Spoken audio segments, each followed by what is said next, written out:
यह मानना कि उनको रोका नहीं जा सकता गलत है। इस महंगाई को रोकने के लिए कुछ विशेष कदम उठाने होंगे, कुछ विशेष काम करने होंगे।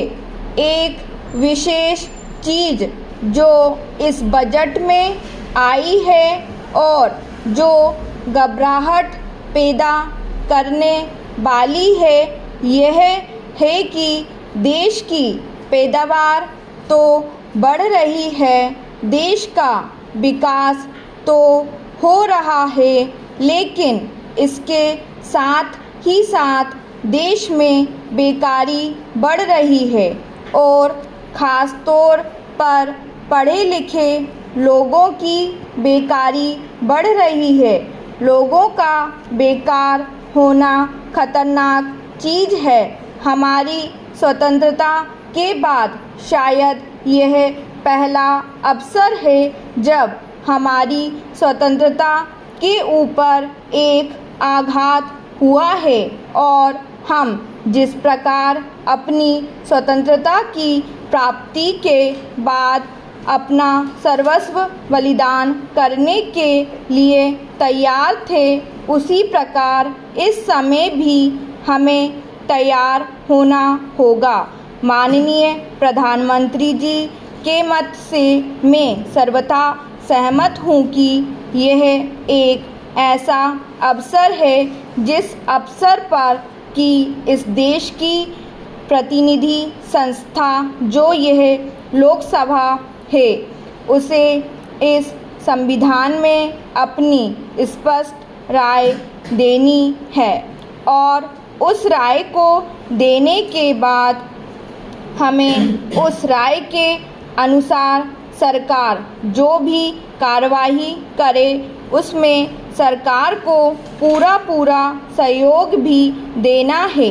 प्रजातंत्र में प्रजा के पूर्ण सहयोग के बिना काम नहीं चल सकता, चाहे वह कोई काम हो, छोटा काम हो या बड़ा काम हो। फिर यह तो हमारी स्वतंत्रता की रक्षा का प्रश्न है और ऐसे अवसर पर प्रजातंत्रवादी राष्ट्र को उसकी सारी प्रजा को सरकार के साथ सहयोग के लिए तैयार रहना चाहिए।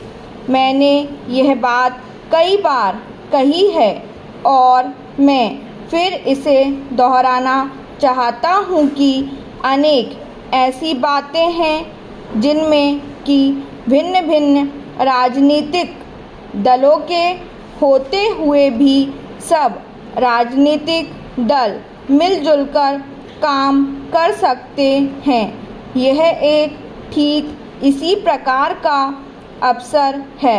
मैं अपने प्रधानमंत्री जी की वैदेशिक नीति का बड़ा भारी समर्थक रहा हूँ और कल इस सदन में इस संबंध में जो बहस हुई उससे भी यह पूरा परिणाम निकला जा सकता है कि जहाँ तक हमारी वैदेशिक नीति के सिद्धांतों का संबंध है, वहाँ तक इस सदन का कोई दल, इस सदन का कोई भी सदस्य उन सिद्धांतों के विरुद्ध नहीं है।